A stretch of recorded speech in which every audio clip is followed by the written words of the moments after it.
Salut à tous les amis, j'espère que vous allez bien. On se retrouve aujourd'hui avec une nouvelle vidéo, la boîte à outils. Qu'est-ce que c'est la boîte à outils? C'est une série où je donne des petits tips, des petits conseils en betting et je traite de questions aussi un peu d'actualité, etc., etc. Aujourd'hui, justement, question d'actualité, on va parler de la loi Pacte et donc on va parler de comment contourner un peu les bookmakers français. Est-ce qu'il n'y a pas d'autres solutions ailleurs, etc.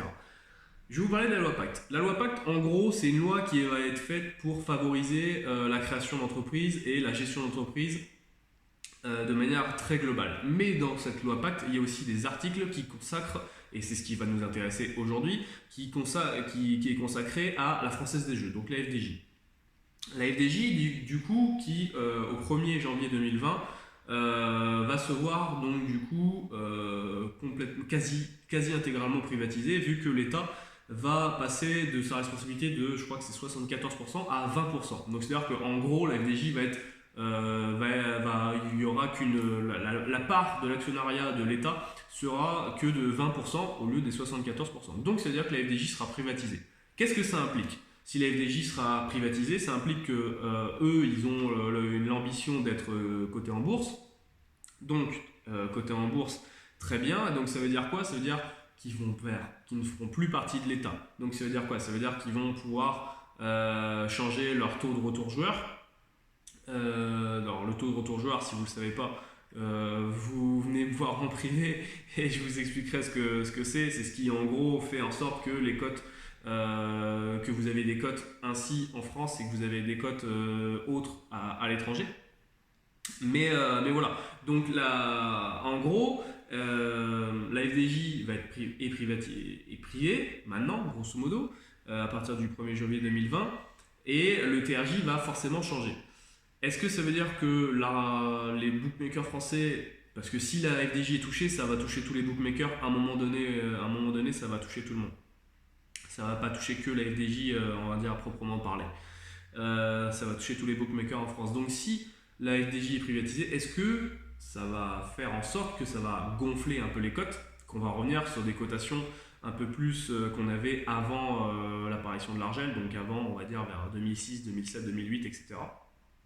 Où là, l'Argel n'était pas présente et là, on avait zéro concurrence, on va dire, par rapport à. Enfin, on était pareil que les bookmakers étrangers.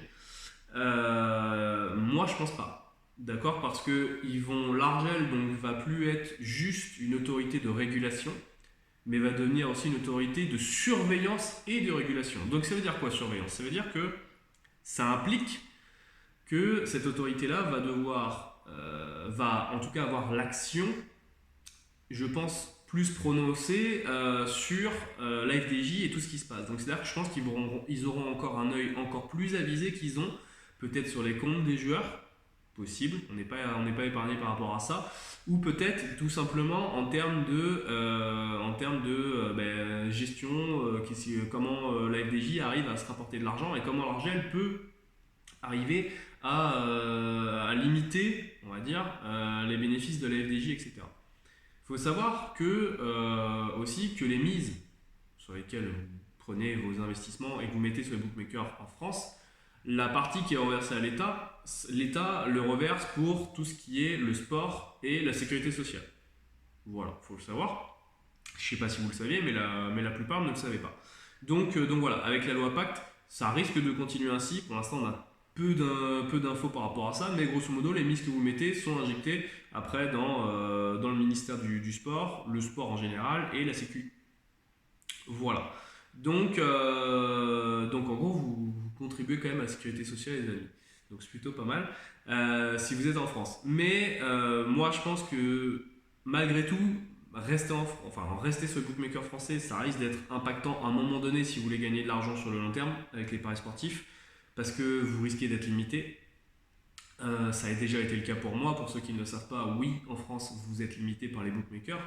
C'est pas nouveau. Ça fait déjà depuis que l'argent existe que c'est comme ça. Quand vous commencez à gagner régulièrement de l'argent avec les paris sportifs, vous êtes limité, voire même votre compte est temporairement banni, voire vous êtes exclu complètement du bookmaker.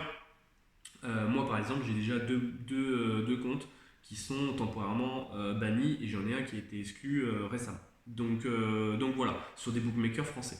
Donc maintenant, je peux plus, moi, étant donné que c'est mon investissement principal, les paris sportifs, je peux pas me limiter à ça. C'est-à-dire qu'à un moment donné, si vous voulez commencer à gagner un peu d'argent, je peux pas me dire, ok, je vais rester en France, au risque que, à un moment donné, mes comptes soient bannis ou quoi que ce soit. Donc voilà, il y a d'autres solutions qui existent, qui sont pour les francophones de l'étranger, mais dont vous, le français, vous avez potentiellement le droit, d'accord. Mais voilà, je vous invite, si vous êtes intéressé par rapport à ça, à venir en message privé, tout est dans la description de la vidéo. Vous venez m'en parler et puis on verra ce qu'on peut faire. Mais voilà, il y a des moyens de contourner l'argel, pardon, on va dire. Voilà, moi je m'attendais à que la loi Pacte soit un peu plus, on va dire, rigoureuse par rapport à tout ça, et qui en ait un peu plus de liberté. Nous, par ailleurs, visiblement, je dis bien visiblement, on se tourne pas forcément sur ça. Voilà, on se tourne pas forcément sur ça. Et donc nous, par ailleurs, investisseurs, on n'aurait pas forcément des cotes mieux, on n'aurait pas forcément un TRJ, donc un taux retour joueur meilleur que ce qui peut se trouver à l'étranger, etc. Voilà un peu ce qu'il en est.